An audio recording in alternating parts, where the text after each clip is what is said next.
रविवार की रात हुए दिल्ली के BMW कांड ने 1999 के BMW हादसे की याद दिला दी। दरअसल राजधानी में तेज रफ्तार BMW कार ने बाइक को जोरदार टक्कर मार दी। इस हादसे में वित्त मंत्रालय में डिप्टी सेक्रेटरी नवजोत सिंह की मौत हो गई। ये घटना ठीक 1999 BMW कांड की तरह नजर आ रही है, जब एक तेज रफ्तार BMW सड़क किनारे सो रहे 7 लोगों को कुचलकर चली गई थी। और ऐसा ही राजधानी दिल्ली से एक बार फिर सामने आया, जहां तेज रफ्तार BMW कार ने बाइक को जोरदार टक्कर मार दी। जानकारी के मुताबिक कार महिला चला रही थी। ये हादसा उस वक्त हुआ जब नवजोत अपनी पत्नी के साथ बाइक से जा रहे थे। इस हादसे में वित्त मंत्रालय के अधिकारी की मौत हो गई, जिसकी पहचान वित्त मंत्रालय के डिप्टी सेक्रेटरी नवजोत सिंह के रूप में हुई। मैंने एक्सीडेंट हुआ देखा, अपनी गाड़ी साइड लगाई, गाड़ी में जो थे इंजर्ड उनको मैंने गाड़ी में रखवाया, फिर उसके बाद सीधा मैं हॉस्पिटल के लिए रवाना हुआ। पुलिस ने इस मामले में कार्रवाई करते हुए आरोपी महिला को गिरफ्तार कर लिया। यही नहीं, BMW कार और मोटरसाइकिल को भी जब्त कर लिया गया। साथ ही FIR दर्ज कर जांच शुरू कर दी गई। और दिल्ली BMW कांड में जो FIR सामने आई है, उसमें ऐसे खुलासे हो रहे हैं जिसने इस हादसे को अब रहस्य में तब्दील कर दिया है। ऐसा इसलिए क्योंकि हादसे वाली जगह से 19 किलोमीटर दूर अस्पताल में घायलों को भर्ती कराया गया। आरोप तो ये भी है कि सबूतों से छेड़छाड़ के इरादे से आरोपी महिला जान पहचान वाले अस्पताल में घायलों को लेकर गई, जिसकी वजह से सही वक्त पर इलाज नहीं मिल सका और वित्त मंत्रालय में डिप्टी सेक्रेटरी नवजोत सिंह की मौत हो गई। दिल्ली BMW कांड की FIR में अहम खुलासा हुआ कि हादसे के बाद नवजोत सिंह की सांसें चल रही थीं। जानबूझकर 19 किलोमीटर दूर अस्पताल में भर्ती कराया गया। आरोपी महिला ने अपने परिचित के अस्पताल में भर्ती कराया। कई सारे अस्पताल कई 1-2 किलोमीटर की दूरी पर भी है, लेकिन उन्हें वहां से 19 किलोमीटर दूर एक न्यू लाइफ नाम के अस्पताल ले जाया गया। इसीलिए दिल्ली BMW कांड अब रहस्य बनता जा रहा है कि आरोपी महिला नजदीक के अस्पताल में नवजोत को क्यों नहीं ले गई, अपने परिचित के अस्पताल में क्यों भर्ती कराया। क्या महिला सबूत मिटाने की साजिश रच रही थी? ठीक वैसे ही जैसे 1999 BMW कांड में संजय नंदा और उनके साथियों ने सबूत मिटाने की कोशिश की थी।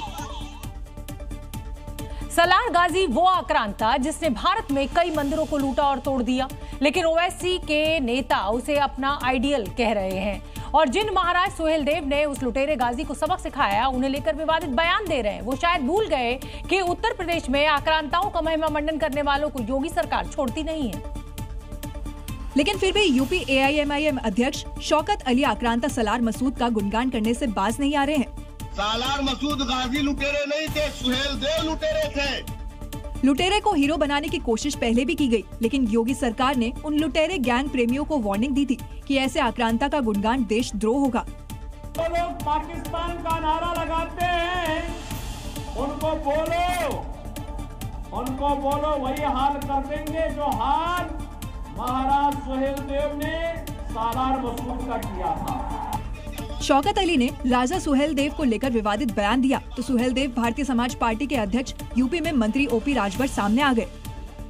गाजी बहुत पाजी था ठीक न, उसको ठीक करने का काम देश में अगर किसी राजा ने किया तो राजभर महाराजा सुहेल देव जी ने।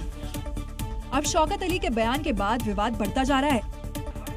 बजट सत्र के दौरान लाए गए वक्फ कानून को लेकर जारी बवाल का आखिरकार पटापेक्ष हो गया और सुप्रीम कोर्ट ने इस कानून पर रोक लगाने से इनकार कर दिया, जिसे सत्ता पक्ष अपनी जीत मान रहा है। हालांकि कोर्ट ने कानून में किए गए 3 बड़े बदलावों पर अंतिम फैसला आने तक स्टे भी लगा दिया, जिसे दूसरा पक्ष अब अपनी जीत कह रहा है। दरअसल सुप्रीम कोर्ट में वक्फ बोर्ड अधिनियम 2025 की वैधता के खिलाफ दायर 5 याचिकाओं पर आज सुनवाई हुई। CJI BR गवई की बेंच में एडवोकेट कपिल सिब्बल, अभिषेक मनु सिंघवी और राजीव धवन याचिकाकर्ताओं का पक्ष रखने के लिए मौजूद थे। वहीं सरकार की तरफ से solicitor general Tushar Mehta court room में पेश हुए, जिस पर सुप्रीम कोर्ट ने अपना फैसला देते हुए कानून पर रोक लगाने से इनकार कर दिया। हालांकि कोर्ट ने इस कानून के कुछ प्रावधानों पर रोक लगाई है। जिन प्रावधानों पर रोक लगाई है उनमें पहला है 5 साल तक इस्लाम धर्म का पालन करने वाला नियम। कोर्ट ने कहा पहले राज्य सरकारें नियम बना लें। दूसरा प्रावधान है वक्फ बोर्ड में गैर मुस्लिमों की संख्या। कोर्ट ने कहा केंद्रीय बोर्ड में 4 और राज्य स्तरीय बोर्ड में 3 ही गैर मुस्लिम सदस्य रहें। जिला कलेक्टर को वक्फ संपत्ति पर फैसला करने का अधिकार। कोर्ट ने कहा वक्फ ट्रिब्यूनल या कोर्ट ही तय करेंगे वक्फ की संपत्ति। यानी सुप्रीम कोर्ट ने कानून को बरकरार रखा तो बदलाव का फैसला भी दे दिया। यही वजह है कि दोनों ही पक्ष इसे अपनी अपनी जीत मान रहे हैं। सुप्रीम कोर्ट की ओर से दिए गए फैसले को दोनों पक्ष अपनी अपनी जीत कह रहे हैं, तो इसके पीछे की वजह है। दरअसल इस बिल के पेश होते ही विपक्ष ने तो आसमान सिर पर उठाया ही, मुस्लिम समाज ने भी इसे जबरन थोपा हुआ कानून कहा, विरोध प्रदर्शन भी किया। दूसरी ओर सत्ता पक्ष बैठकें कर इसके फायदे गिनाने में लगा रहा। और अब जबकि सुप्रीम कोर्ट में इस पर फैसला आ गया है, दोनों ही पक्षों की तरफ से प्रतिक्रियाएं आने लगी हैं। वक्फ पर बनाए गए जेपीसी के चेयरमैन रहे जगदम्बिका पाल ने भी इस पर रिएक्शन दिया। उस पे जो स्टे किया है उस पे निश्चित तौर से सरकार उस पे विचार करेगी, जो सुप्रीम कोर्ट के फैसले उसके आलेख में उस पे कार्रवाई करेगी। दूसरी ओर विपक्ष ने जहां इस फैसले का स्वागत किया, ये बहुत अच्छा फैसला है और सरकार की साजिश और सरकार की मंशा पर माननीय उच्चतम न्यायालय ने बड़े पैमाने पर रोक लगा दी है, अंकुश लगा दी है। वहीं all India Muslim personal law board को उम्मीद कर रहा था कि कानून पर ही रोक लग जाए। Supreme Court has given interim order related to the Waqf Amendment Act 2025. However, our demand was that the entire act, there must be a stay on the entire act, but the court has not given such order. अब इस फैसले पर सरकार का क्या रुख रहता है और आने वाले दिनों में क्या बदलाव होता है, अब इसका इंतजार है। सुप्रीम कोर्ट के वक्फ पर आए फैसले का भले ही दोनों पक्ष स्वागत कर रहे हों, लेकिन लगता नहीं है कि ये मामला इतनी आसानी से थमने वाला है, क्योंकि मुस्लिम पक्ष कुछ प्रावधानों को नहीं बल्कि पूरे के पूरे कानून पर रोक चाहता है। सियासतदान तो संभल कर इस पर प्रतिक्रिया दे रहे हैं, लेकिन मुस्लिम पक्ष आंदोलन करने की प्लानिंग में लगा हुआ है, जिसका सीधा सा मतलब है सड़क पर उतरना और इस फैसले की खिलाफत करना। कोर्ट के फैसले का स्वागत करने की बजाय मुस्लिम समाज फिर से सड़कों पर उतरने की चेतावनी दे रहा है। भोपाल में जी मीडिया ने मुस्लिम समाज के लोगों से बातचीत की।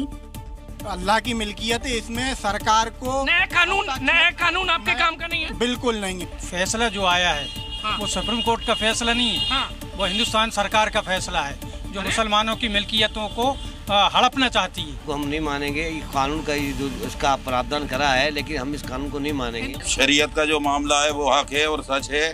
बाकी ये जितने भी मामले सरकार के हैं वो सब गलत हैं हमारे साथ। हालांकि सरकार ने बिल पेश करने से पहले मुस्लिम पक्ष के साथ कई दौर की बैठकें की थी, लेकिन तब भी मामला कोर्ट पहुंचा था।